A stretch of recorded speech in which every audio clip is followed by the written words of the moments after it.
over time, as you grow older, you learn like, well, it may not be the worst thing, right? Like, I can do more for my friends and people, from that side versus being on the side of where I just go march and scream all day, right? Like, that's always every time something happens.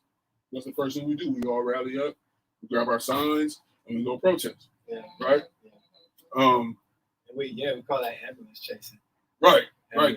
That's what we historically that's what we've done. Absolutely. Right. And maybe like early, like in the 50s and 60s, it was more effective because there was more camaraderie amongst, our culture and our people. So it had more of an impact.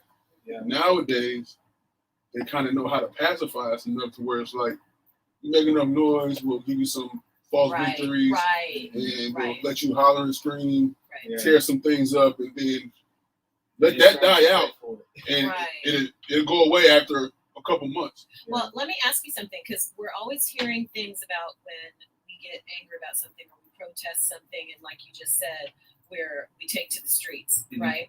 And then you hear, when that starts to die down, you hear people say, well, if you want change, you have to do change from the inside. So maybe we should be running for more offices.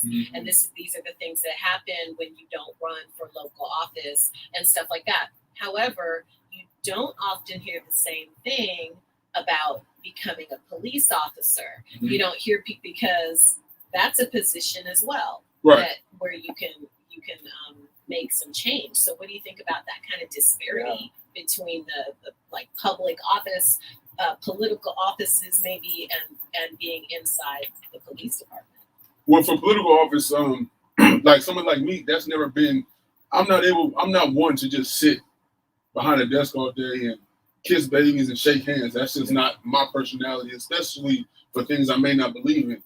But for most of the problems that we do have when it comes to like laws and incarceration and those type of things, your first encounter is going to be with a police officer, right?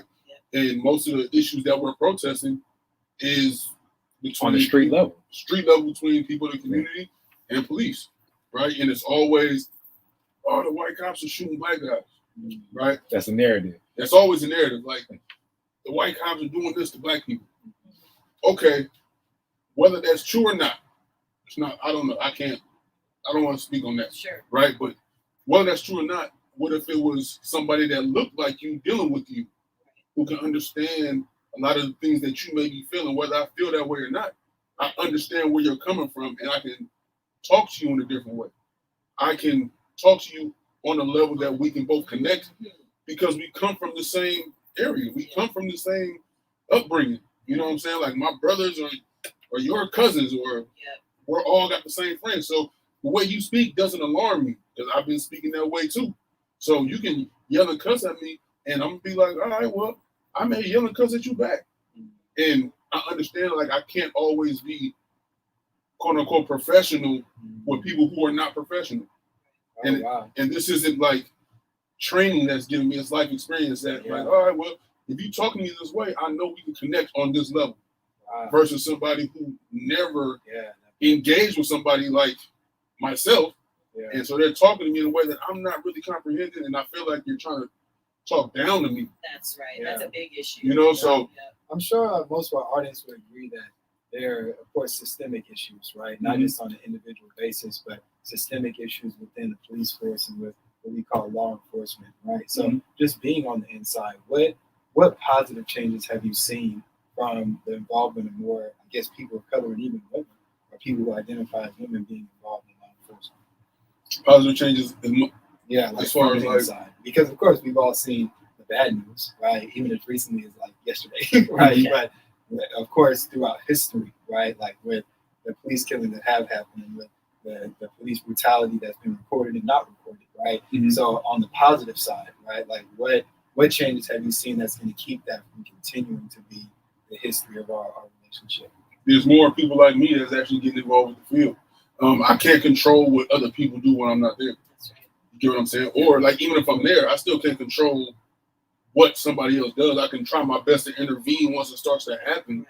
But when a lot of people would feel like, people that look like me would feel comfortable being pulled over by somebody like me, It's a sense of like like, being scared. Yes. looking at this officer walking up to my car, not Yes. knowing what the possibility right, may be. Like Marcus. like it's a sense of World calmness. famous.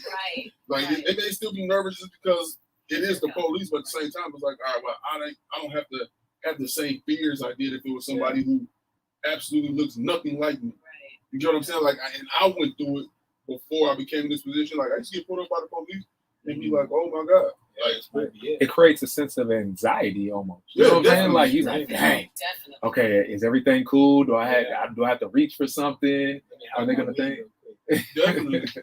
and I try to educate like my friends on just how to deal with police encounters just across the board, no matter who it is that's Okay. walking up. And that's a great topic. How would you say for our viewers and just people that, have that fear within themselves, what is the protocol like from your standpoint, walking up to a vehicle, how you have to respond, certain things that they have to do, how they can protect themselves in those kind of situations? So for me, even before I got in this position, like coming up, matter of fact, we've been in situations, you and I, Kat, Oh yeah. where we just Yeah. it be situations, right? Yeah. And when we get pulled over, I don't care if I'm right or wrong. Mm. It's not at that particular time. That's not my overall like Trying to prove your point. Yeah, like I'm not going to win that battle on the street. That's just my personal opinion. Yeah. Right. I'm not going to win that battle with any law enforcement officer. I can argue all I want to, but they have in their mind what they're going to do. Yeah. I'm not going to win that Don't battle. let them execute that. Right. And the whole structure behind it. Like if all I'm being pulled over for is because I ran a red light, Right. I'll take my ticket. I'll Right. fight that in court. Because you're gonna stay alive that way. Right. Like but even before you get to that point, like what's the point? I don't like arguing for no reason. No. Like I don't like to argue. I don't care about being right in that sense. Like I don't want to argue with you, and you're not going to see my point of view. You ask, hey, what were you? Like, you pulled me over for a reason. For what? You ran that red light. Yeah. No, I didn't. Well, I saw you. Well, you're lying. So now we're going this back and forth thing, right? Uh-oh. And we forget that cops really just are human, right? So if I'm the kind of like If you're having a bad day. yeah, like they be having a bad day, you don't know what they're going through at home, and if I'm belligerent and I'm cussing them out and calling them a bunch of names, at some point they're gonna lose that professionalism, even for a little bit, and that can be the difference between a good encounter or a bad encounter. And I think it's unfortunate in a lot of ways, as a mother of a Black child boy. I do think it's unfortunate that we have to teach those lessons Mhm. to our children, Black and brown children, that you need to watch your mouth. Mhm. First of all, you need to watch your mouth anyway, because this is a person, just out of respect, number one. Mhm. But number two, for your own safety. Mhm. And also number three, that people who are not of your hue may and do get treated differently. I was just watching a video of a white woman being pulled over. Mhm. And she was belligerent. She had been going something like 90 miles an hour. Okay, I mean it was. You had to get her Starbucks. Right. Well, said she was late for work or whatever, and and she went nuts. She cussed these people out, these cops, and then they got in their car. The whole thing was on video. No, they didn't apologize to her, but they did let her go. Sorry Because for pulling you over, because those white tears gonna get you. Okay, those white tears are coming, and those white She's gonna write a tears letter, y'all. will Come on. get you out of every single situation, Karen. They will get you out of every single situation that you could possibly get into. And so I think that it's important, especially for somebody like you, who is a Black cop, Mhm. working from the inside, and also in a position to say what you just said, which is it does not have to go any further. Like if I'm pulling you over for a running a red light, just take it and go. You don't want to be there all day, do you? Right, like You got stuff to do. like just take the ticket and go. Yes, because Like, you don't want no nonsense either. Right, like I don't want to even have to go that far with anybody. Like and it's not to say that there aren't cops like that in the world, right? Mhm. Like who is looking for a fight, but it's a lot harder even for those cops to even have a justification if you just say, okay, like where's your ID? Here you go. That's right. Right, you get a ticket for running for light. All right, cool. Sign it and going about your business. Right. What more else do you want? But sometimes it doesn't happen like that. Look at Philando Castile. So we Oh, have yeah. to take a look at the fact that sometimes you can be as respectful, or the young one that the situation is on trial right now. That young man who passed, who was killed by that woman Oh, cop yeah, with yeah, the taser or whatever she said it was. And so it is one thing to say, okay, you have to act this way, be respectful, la la la. Sometimes that acting respectful and doing all those things still does not work and will still get you killed. And just as a cop, is that because we see that, but we're on the outside, Mhm. right? And it seems like because it happens so often, I know even as a millennial, right? Like our Emmett Till, I believe, was Trayvon Martin, like back in 2012. I don't Right, say that so- because Trayvon wasn't killed by a cop. A vigilante acting as a cop. He wasn't Right. acting as a cop. He was Yeah. acting as a neighborhood watch. So So that's- an but see, authority figure. but And he wasn't from an the What's authority. an authority He figure? was a civilian, but see that's where things get misconstrued, right? Because things like that, people assume George Zimmerman was acting as a cop. He wasn't. The cops actually told him to stop following him. Well, he had the privilege, right, being white presenting, to act in that way, right? And he had the entire system behind it. We saw that in court, right? Trayvon Martin, even though he lived in that neighborhood, Trayvon Martin was the criminal because he had a hoodie on, True. right? And he looked Yeah. to fit. So I'm just saying, Yeah. from the point of view of us on the outside, right? Mhm. We see things like Philando Castile often, and not all of them make it to the major headlines. But you on the inside, and if this, let me know if this isn't a fair question, but would you say that's the exception or is that the rule? I don't understand the question. So basically, Black people being targeted by police officers are being treated differently by police officers, or is it more of an equal balance? Is it more of a we just don't understand? Like, what would you say being on the inside? To say I don't, in where I work, I don't believe that blacks are targeted. I haven't witnessed it. Okay. I can't speak to what somebody's thinking and when in their head, what they're going through, like what their intentions are, but I haven't witnessed that type of nonsense, right? Mm-hmm.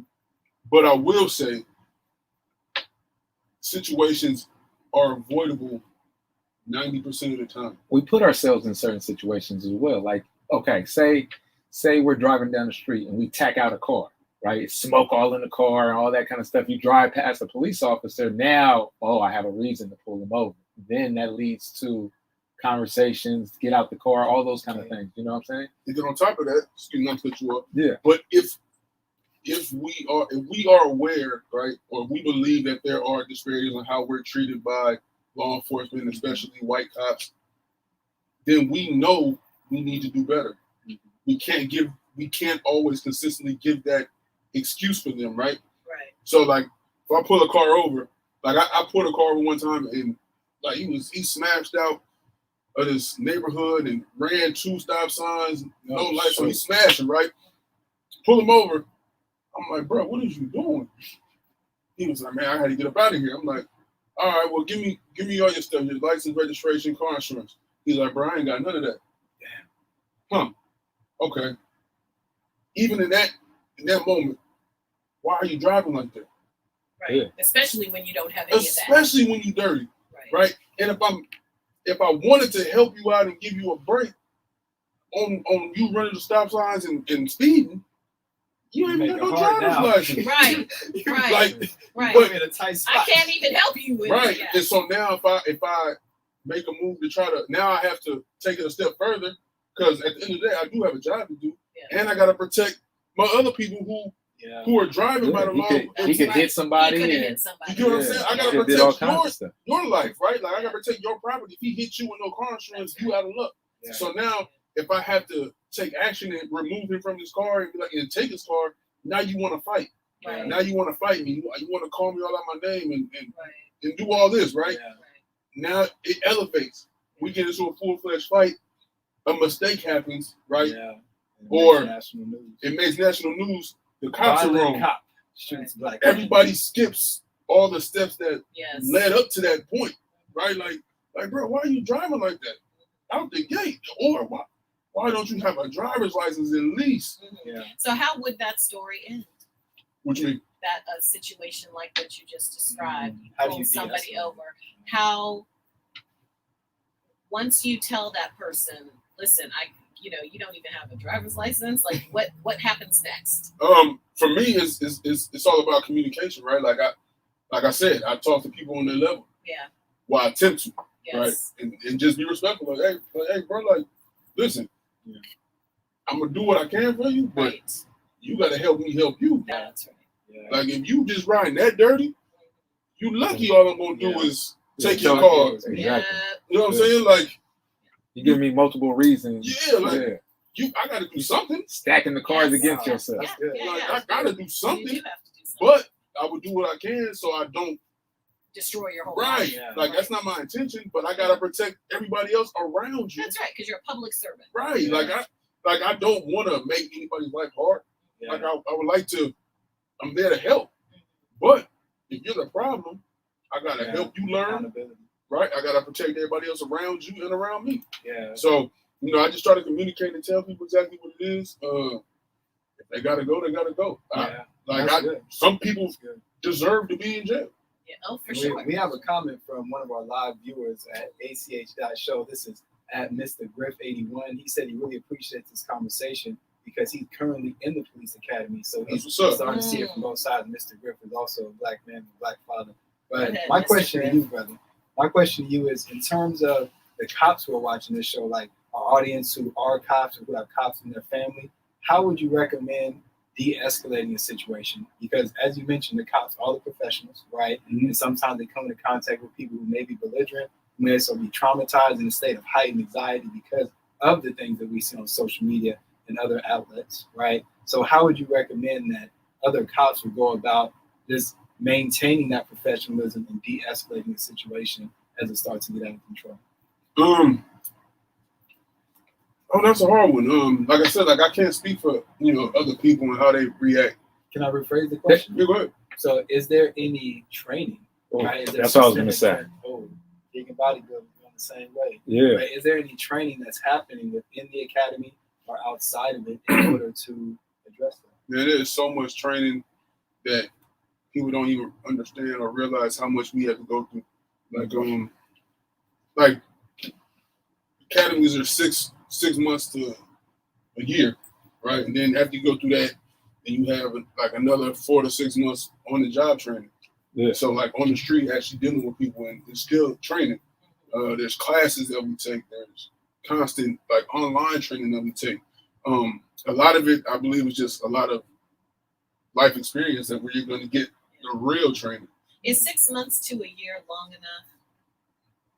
I believe so. I mean, Because a lot of times what you see, especially with some of these younger unmelanated officers, is that they are afraid.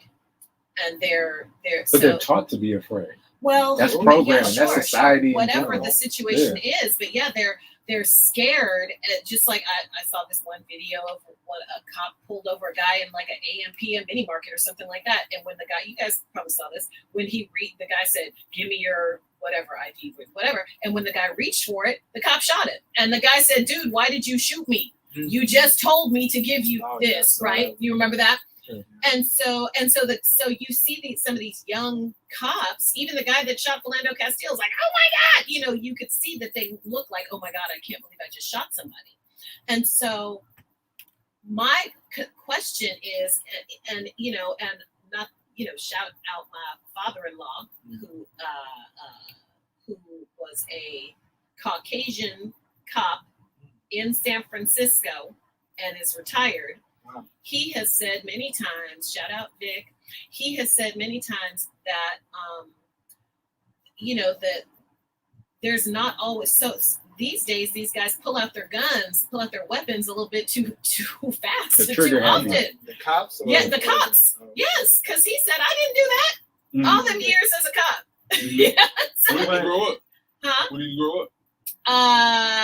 I don't know, but it was not the nicest of areas Mhm. that this gentleman, that my father-in-law grew up. He did not grow up with no money or nothing like that. Wow. Yeah.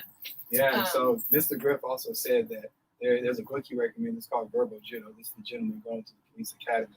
He said it teaches people how to talk to people on a different level because some police officers lack empathy. Sure. Empathy, a lack of empathy combined with a lack of knowledge of the community that you're dealing with, and also combined with just your fear.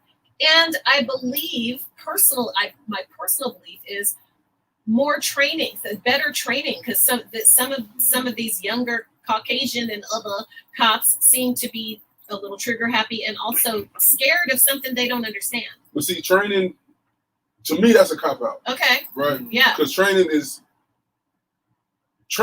a best case scenario almost. Right. Like training is definitely needed, but it's more of a.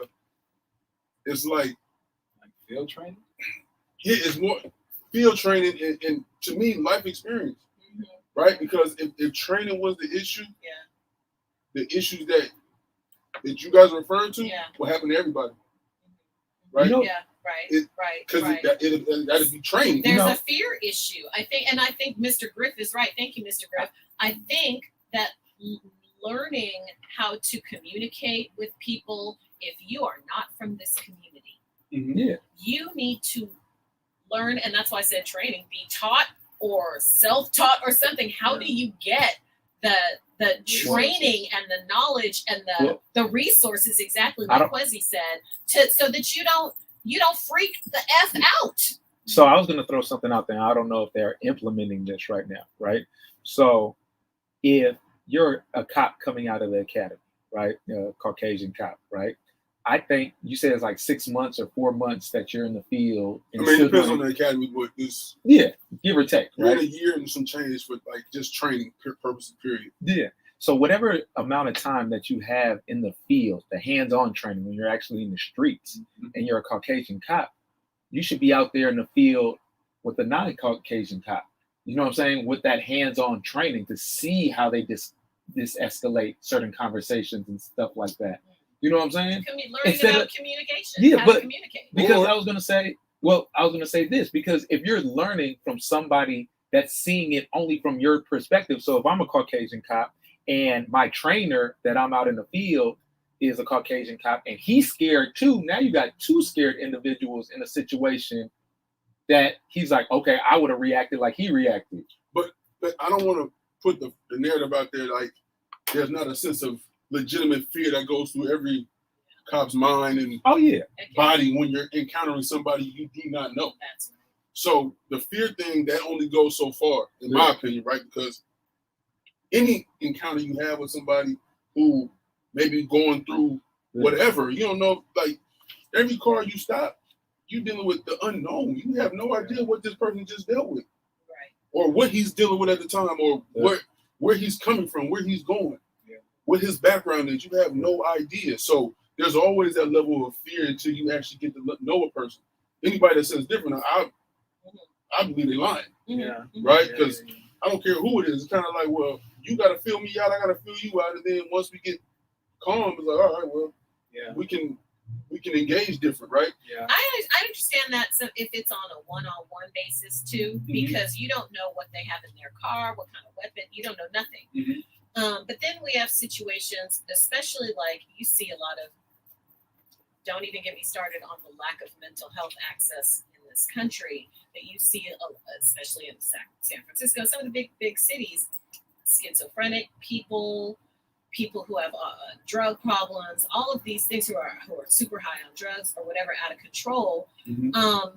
And sometimes, like I saw one, I'm always seeing stuff. I know I keep saying that. I saw this one where the perpetrator or whatever he was had a knife in his hand, but he was in the middle of a schizophrenic episode. And then you have a whole bunch of cops that are there because all the cops have been called, and then they call back up and blah, blah, blah. So there's a bunch of cops standing there. This guy has a weapon, a knife or whatever. And my father-in-law, we talked about this, he was like, we would all just bum rush him. He can't kill us with a knife. Yeah, we would all just, but instead somebody will pull out a gun and shoot you. Like, why? Yeah, but 6-7 cops can't take down one dude with a knife? I mean, yeah, in a perfect world, right? Yeah, sure. But to say that somebody who do we sacrifice? Right. One of y'all gonna get stabbed. I'm gonna come at him from the back, and y'all come at him from the front. Who do we sacrifice? right? Like The That's rookie. real. The That's rookie. super real. Sacrifice the rookie. you just like you can Monday morning quarterback something and say like, Yeah. I would have done this. Yeah. Everybody has a plan until they get punched in the face. Right. Yeah. Mike Right, Tyson yes. said that. Mike Tyson. Yes. You know what I'm saying? Yes, Like, yes. like until you're dealing with this situation, like, That's I got a plan. Sure. This is what I would have did. Like, Right. oh man, I would have drop Right. kicked him. I Right? just think there's an old school cop way of doing a lot of things, and then there's a newer school cop way of doing a lot of things. Not everything, Mhm. but I just think there's they did things a little bit differently back in the old days. There's always ways to improve, and there's always different ways to do things, right? And I see things differently than somebody who's 25 because I'm a little older, Absolutely. right? Mhm. So that's what, and I see things differently because I came from a certain element Yeah. versus somebody who came from another element Yeah. who are completely on the opposite ends of Yeah. each other, right? Yeah. So that's why I encourage more people like us or like myself to Yes. get involved in this field because it's needed from what we can see, right? Like if I got to deal with somebody, I'd rather deal with somebody that looks like me. Right. So Yeah. I'm gonna encourage people that look like me. Hey, come do this if you can, Mhm. so we can look out for our kids and our brothers and our sisters and whoever else coming up under us. Yeah. Is there outreach for that with black cops or cops of color or anything like? Is there any kind of outreach to the community to bring in more police, Local people. black and brown police, Yeah, I mean, get into the academy? yeah, I mean, there's always recruiting going on, Right. right? Yeah. But it has to be received if Yeah. it's given, Yes. right? And, Yeah. and a lot of places where we come from, it's So- not received Yes, well. So this is- absolutely. I was gonna say, so coming from the community, you know, and how we started off the show, understanding that there is a gap right there. How do you break that gap to make it seem like, nah, it's not as bad as you think? Like Like, doing stuff like this, like okay, y'all able to talk to me, and I'm giving you the real of what it is, right? Like Yes. my opinions, my views, and how I believe. Like, but is this encouraged for y'all to go out? You as an individual saw the need for it, and you know because where you're at in your journey, right? Mhm. But is it something like, hey, you know, going out to local events, being more of a presence, and people knowing you, is that encouraged? You know what I'm saying? In the yeah, community. but they can't. I don't believe that they'll be able to like pinpoint where you should go, Oh yeah, of right? course not. Or suggest, hey man, you're you, so you go to this area. Yeah. And you look like that, so you it's go not to like that. yeah. You can't do that. Right. It's just it's on us, the people that's already in the field, to kind of reach out to people that we see and know. But for example, like this, okay, I know when I was going to high school and stuff, we'd have like the Army and the Navy, the recruiters, right? Mhm. Come to the school and be like, hey, have you ever thought about, Yeah, what you doing? you know what I'm after saying? high school? What's going on after high school? Do you got a game plan? Mhm. And we're going to take a quick commercial break and we're going to get back to this topic. You're listening to KGPC 96.9 FM Oakland and streaming online at www.kgbc969.org. This is the Anything Can Happen show with Kenya Asa, Quizzy Dreams, and your man Kev Fitness. If you just tuning in, make sure that you go back and listen to the beginning of this broadcast because we really going deep in this conversation with Mr. Marcus. Mr. Marcus. Tell us about your life. There you go. Tell us all, oh my God. But on a more serious note, is there any kind of outreach to the youth of going, or have you heard any talks about, going, into schools and stuff like that and showing kids that it's not like, if somebody's telling me that it's bad to be a cop, I'm only hearing from that perspective in the community. Now I see somebody that can be my cousin, my brother, my uncle, and I'm like, oh, well, no, this is actually kind of cool. I didn't know that it was like this. Mhm. I believe it just starts somewhere, right? It just starts with seeing more people who are actually in the field, and I can start talking one-on-one, and they can start spreading it, right? But it takes everybody to kind of be on the same page and tell somebody. Like, we can do all the outreach in the world. I can pull up to any school, but if kids won't talk to me, they won't talk to me, right? Because just because of the stigma of what's out there, it's just not the cool thing to do. Yeah. We have to make it the cool thing to do. Right. And so how do we do that? Because representation matters, Mhm. right? We need you and other police of color in the field. Mhm. So how do we make that? Like, what are some of the benefits? Cool. Like, tell How do we make people. it cool? Yeah, Yeah. like Like you just it's really hard to explain only because you have to be there to know. But so most jobs, right? It's you have somebody looking over your shoulder all day, like you sitting behind the desk. If that's cool for you, that's cool. But right now, like when you get in your patrol car every day, like you're a cop of like any city that you're in, right? Like you pretty much have free reign to just kind of roam and do your thing a little bit. Yeah, like you got districts, you got your sectors, whatever that you got to be responsible for. But if there's nothing going on, there's nothing going on. Nobody's looking over your shoulder all day long, Right? While you do your job, right? And you're free to make your own decisions, right, within the confines of the law, right? But you can use your judgment, you can use your discretion, right? For those cops out there, because I think that where a lot of, especially our youth, get their information is from like TV cop shows and movies where the cops are dirty. So it's not like Bad Boys? No, or I don't get to drive around in a Porsche all day? I watch Chicago PD, okay, and they be just the last couple of episodes. One of them killed somebody, they buried the body. Wow. You know, and it's like, okay, so that's television, right? You know, but see, a lot of these young people are like, "Oh, I can't believe it. They did that." But what? It's television, you know. And so part of it is the images are so crazy and so fantasy driven. And so, how do we get the word out to the youth that's television, and then here's a little bit of reality for you. Yeah, and I want to add on to that, because in terms, like what Kenny is saying is a really good point about media, like the media representation.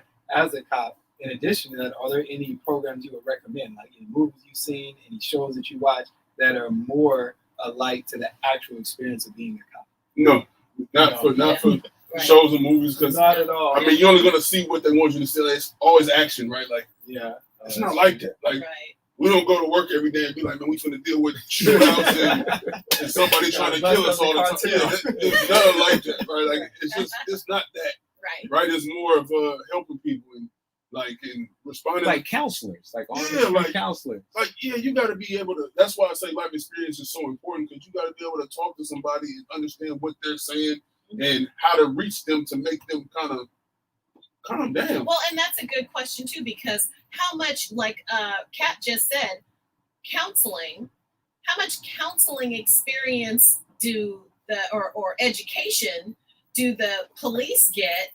Because that's one of the things that people say in the defunding the police movement isn't necessarily about taking money away from the police, because in my opinion, that's the last thing we need to do. But shifting some funds to maybe counselors for the street, you know, and stuff like that, because some police, I don't know, you can tell me, you can speak on this, I'm assuming do not have a whole bunch of counseling education out there. And so you can de-escalate many things just because you're trained as an officer, and maybe also you have some common sense, or also that's your community and you know how to talk to the people in your community. But like Kat was saying, like the counseling kind of aspect of it, where does that come in on to your job? Counseling is more about the personal thing, right? Like that's what I want to do. Right? Because I have a job description of performing X, Y, and Z. If I want to counsel and help somebody, that's on me. That's what I want to do. But my job is to keep people safe. Yes. Like, I may not have time to counsel everybody, every call, every time. Right. Like, some things just, you got to go because that's what the situation calls for. Yeah. Right? So, trying to make cops into counselors, I think that's a little down the line. Right? Like, there may be a program that in the future agencies may implement counseling services to where, like, when we go to these mental health calls, a counselor be on site. But you got to look at the other end of that, too. That's a liability, because if that counselor gets hurt, trying to calm somebody down that's holding a knife or a bat or a gun in his hand, then what? Absolutely. I mean, it's definitely a risk. I mean, I was a social worker for a lot of years, and it can be, that alone can be a risky job. I've said this lots of times. When I moved to Kansas City, one of the first things I saw, I moved to Kansas City for me my husband did that, and I got a job as a social worker there. But one of the first things I saw on television when I moved to Kansas City was a youth that had chopped his social worker up into a whole bunch of pieces. Mhm. And on TV, And you still went to work the next I day. surely did. Oh man, And on brave TV, woman. the cops and the whoever else it was bringing out that poor girl's body in a whole bunch of hefty bags. Okay, so and I was like, oh God, Mhm. that's This where I'm happened in real about to. life? Yes, it did, sir. Absolutely did. And those are the things that Right, we deal with, right. right? And so that's why I said it's easy Because for I was a somebody, mental health kid, Right. a youth. and it's easy for the public to just sit back and watch TV and look at a situation Yes. and see everything in slow motion and be like, yeah, man, they shouldn't have did that. Yeah. You're like, all right, I mean, that's your opinion. Because she wasn't trained as a cop. Right. She was a social worker. Right, but it is now you stand in front of somebody that's holding something that could do some damage to you or your partner. What's your primary objective here? Like, I got to get home to my kids. Yeah. So I know this is something we hear on the streets, right? Cops are trained to shoot to kill, Mhm. right? And a lot of times people are like, why don't a person got a knife? If you're gonna shoot them, just kneecap them real quick. Mhm. Is So- that so- any so truth this- or any So facts to that? the term is you shoot to end the threat, not shoot to kill. Right? If I shoot you and I happen to hit you in your stomach and you don't die, great. Yeah. Right? Like that. But That's if a good compromise. you know, what I'm saying? No, I mean, it's not even a compromise. But if you really look at it, a gun is a lethal weapon. Yeah. It's not something you use to stop somebody. Right. And the chances of you hitting somebody in the leg It's is so small. slim because you're trained to go after the big mass. Right. Yeah. Matter of fact, I'll do one better. When you go to the shooting range, you get to the shooting range? Yeah. How well do you shoot? Yeah. You gotta go. But how well do you shoot standing there? It's hard, bro. Exactly. The first So- few times you gotta so- get your bearings. You're trying to shoot, and that's a calm, sterile environment. There's no threat. Right. Imagine now somebody moving, Yeah. holding a knife, knowing if you Towards miss, he can kill you or somebody else. Wow. Meanwhile, you trying to shoot somebody in the leg, and that's and that window is so small. On top of that, your adrenaline is rushing. Yeah. Oh man. Because It if may you have be- to shoot your gun at all to begin with, your adrenaline is going to Yeah, be up. like And then to be trying to aim for somebody's one leg. that's moving. Right. Yeah. That's moving. Yeah, It's they're not not even standing there. They're not standing there. right. And like now consider conditions, lighting, Yeah. noise. Yeah. Yeah. Like there's no headphones. Like this is real life. Sound like y'all at war in the streets. Goodness. Nah, gracious. but that's what I'm saying. It's not even that. Like Right. I Not don't necessarily. I don't pull my gun. Mhm, For what? mhm, mhm. I don't need to.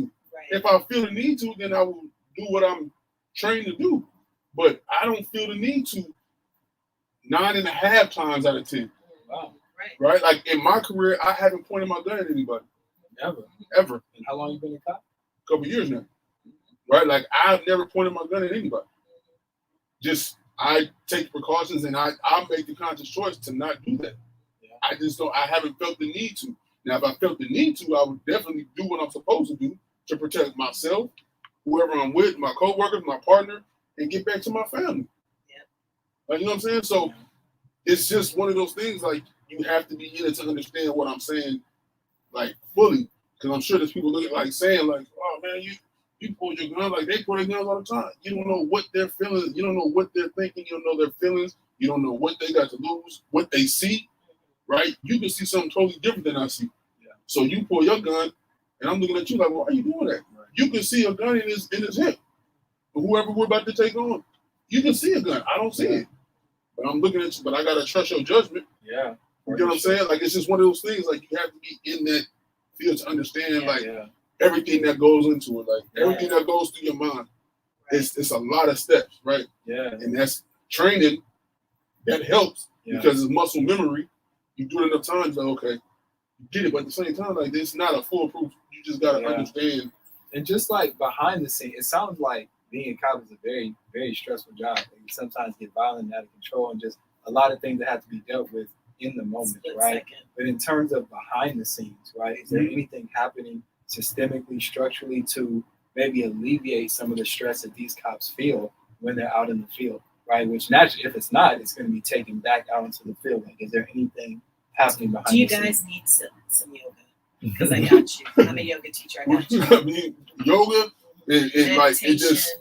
personal like health and mental health is important. Yes. Like I try to talk as much as I can to people who are not affiliated with law enforcement, because when a bunch of cops get together, all you can talk about is Cop stuff. cop stuff, Yeah. right? Yeah, that's true. Because that's all we know, right? So I try to hang out with the same friends I've always had, make new friends, not cat, but new friends, and just try to be as normal as you possibly can, right? Because that helps with everything. You just gotta have people to talk to. I love. But do they have things in place for y'all? Do they like have those talks with y'all? Like, hey, this is a very stressful job. You might want to, join a basketball league if you're into basketball. You might want to do these other activities to kind of make sure that, Or in office things. Well, where I'm Yeah, at, there's nothing mandated, but there's definitely resources for you to have if you felt like you needed to reach out and talk to somebody, Yeah. right? Like if you wanted a counselor, there's resources for that. They will provide that to you. Like there's always resources, but you have to want to do it. Yeah, absolutely. Even at that was the same with as a social worker. Like you can have counseling because there's a lot of vicarious trauma, but you have to take advantage of that being offered, Mhm. And we did have in office a woman at the time that taught yoga every week, and you can take advantage of that too, for the de-stressing and the mental stuff, So it's the resources are there, Mhm. but you just have to You gotta want them. have to take advantage. Right, you gotta want them. They're offered. I try to take advantages as I try to take as much as I can from it, But I also make it my personal responsibility to take care of myself, Yeah. right? Like I go get massages all the time. Like I go, happy endings. nah, none of that. Stop it! Stop it! Hey, if you're stressing, He is not the real Mr. Marcus. When they Right, see right. him probably at the massage parlor, they're like, "Man, Mr. Marcus, this nigga failed." But like, My God. you know what I'm saying? I go to church. I spend time with my family. I still work out, lift some weights, go partying. We can't tell that. We can't tell that. I hugged you and my boob still hurts. Okay, like, yeah, I Heard it can't here tell. So- So let's change. We're getting towards the end of the show. I know we've been talking about a lot of law enforcement, but we had a great conversation prior to going on air that I kind of want to get into for the viewers. But we had a lot of. We said too much. When I was here, Yeah, you were here. oh, You and Kenya had a dialogue going back and forth. I was like, oh, wait, time out. We're going to wait until we talk. That's all. he's referring Yeah. to the honorable The honorable minister. Minister Reverend Kevin Samuels. Uh-oh.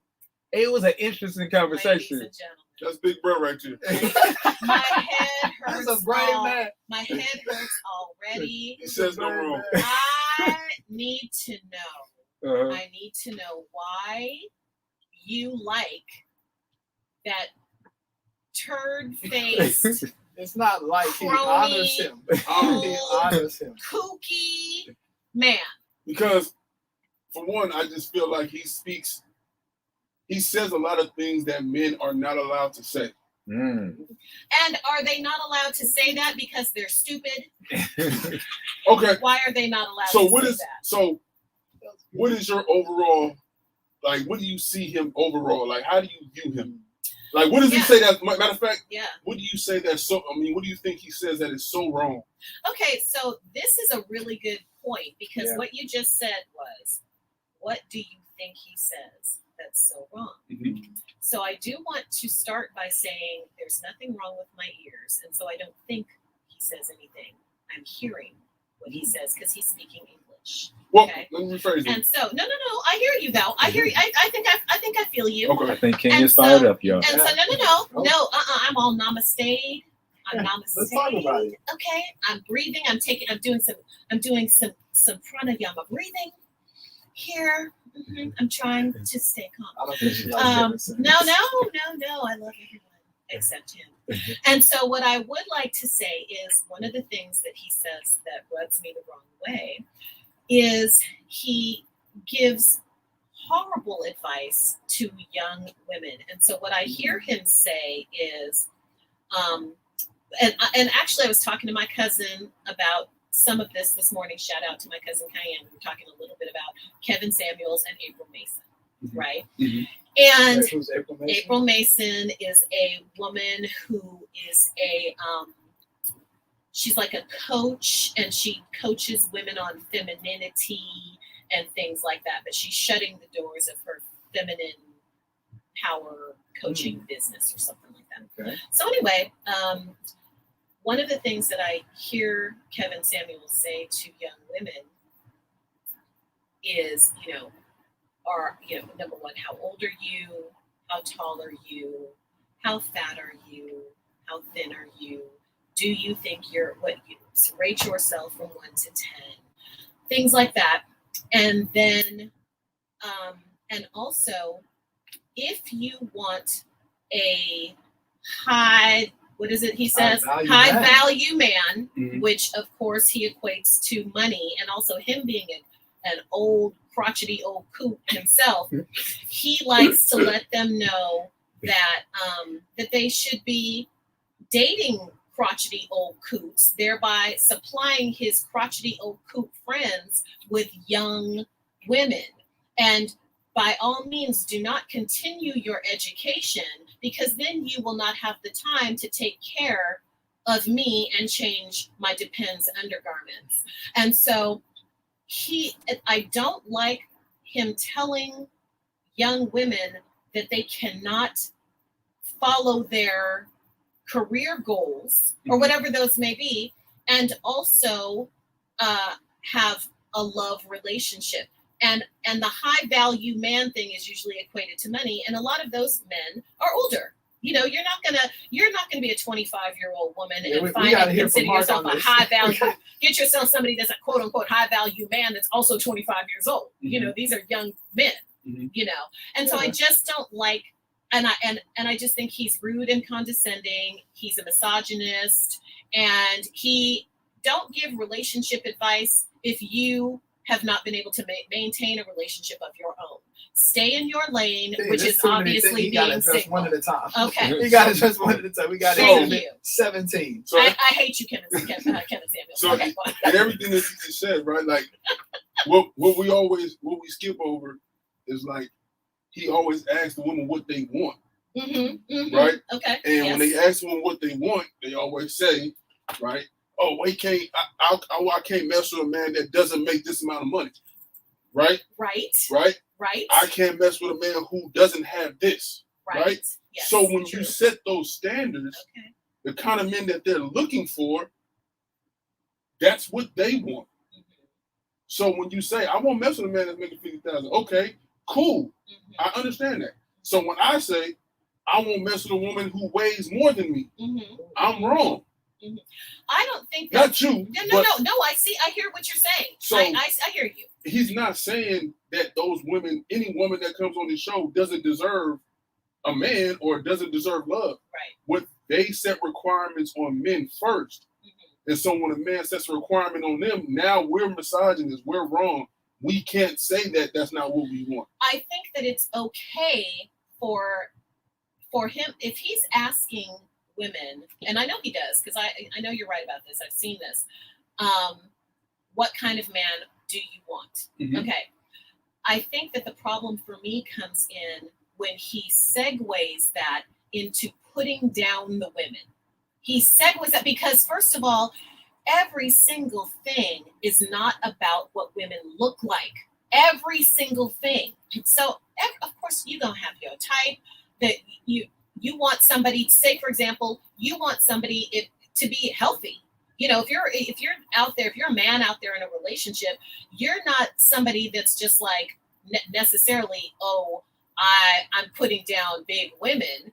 You're saying that you might want somebody that is on the same health path that you are on, right? So you have that in common. My problem with him is that he is so condescending, and when you tell a young woman to not reach her career goals so that she can be available to take care of some old goat, I don't like that. But then again, he's not telling women don't go for your career goals. I have seen him do that. Hold on. What he's saying is, you want a man that's making this kind of amount of money. Right. So if that's what you want, those kind of men want stay-at-home wives. You gotta take care of them. So So- we talked about this morning, and I agree with you on that. So- I but that's what- said that. But yeah. see, how he says it, it kind of gets people riled up, Why right? they Like, gotta that's be how you- old and crunchy though? because that's who makes the most money. The older you get, the more money you make. Like I'm making way more money than I'm making now than I Right. was when I was 20 Sure. and 25 years old. Sure. So the older you get, the more Starting to money age you yourself, make. Mr. Marcus. Yeah. Right. I'm 35, man. I ain't tripping There about we that. go. Like, you know my Yeah, age. tripping about But that. I'm just saying, like, Right. once you grow older, you make more money. Right. So if you have a standard of like you won't deal with these type of men, Mhm. okay, those type of men have those standards. Mhm. Like, I want you to be fit. I Mhm, want you to be feminine. mhm, Right. You know what I'm saying? Right, I want you right. to be Sure, submissive. Sure. And Ooh, submissive. Ooh. see, but see those, Right. and that's not to say that's how a woman has to be. No. And But- I don't have a problem with the word. I personally do not have a problem with Right, the word but- submissive. But Yeah. a lot of women have an issue with those kind of words, and when men put standards on them, Yeah. right? And I'm like, okay, well, don't have a standard for a man. Mhm, Like I literally had a woman tell me like she wouldn't mess with me if I made $50,000 a year, mhm. and I'm just kind of like, well, what if I was making that kind of money, right? Loving and enjoying what I'm doing. Right. I said if I wanted to be a high school basketball coach and Yeah.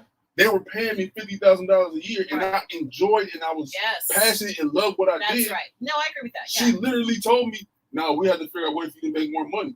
Uh-huh. Why? Right. Like love ain't enough." And that's what a lot of women say. Oh yes. So love ain't enough is. I'm glad you just said that So when you because say there's a stuff- partnership. There's a partnership aspect of what Kevin Samuels talks about that does not come into play.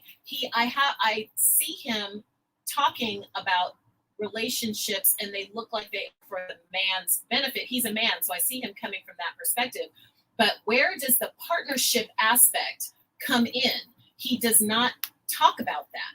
Because I think, Man, I think we're gonna have to have Mr. Marcus come back. oh, for this whole- because I think like So- as time goes on and like generations change, there's no like they're trying to get rid of gender roles, right? Yeah. And so that's where the it just kind of doesn't, sketchy. yeah, it doesn't connect because they're trying to get rid of gender roles, right? But who's trying to get rid of gender Oh, roles? Just- man. just- That's- I'm just- saying we- we got civilization. I know. wrap up. Society. Okay. We got to wrap Okay. up. I would go so far as to say acknowledging that there are other gender roles besides the traditional Y'all gender gonna be roles. at this That's all what I'm damn saying.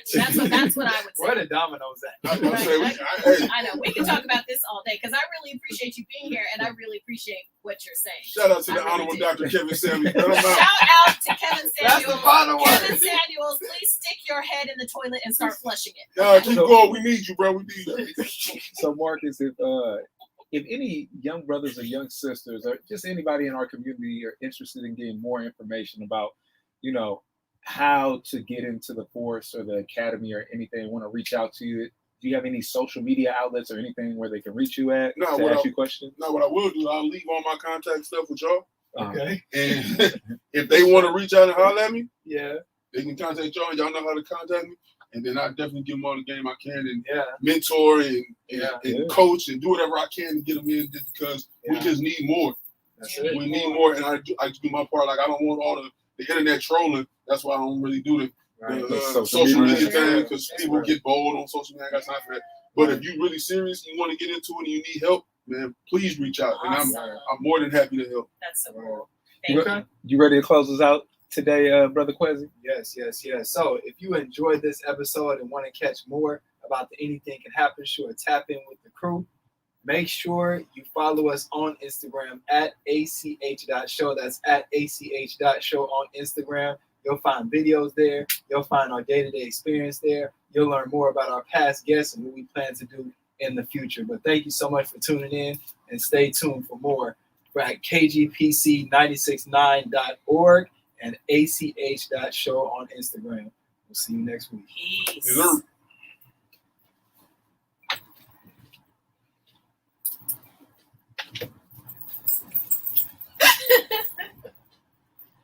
Ugh.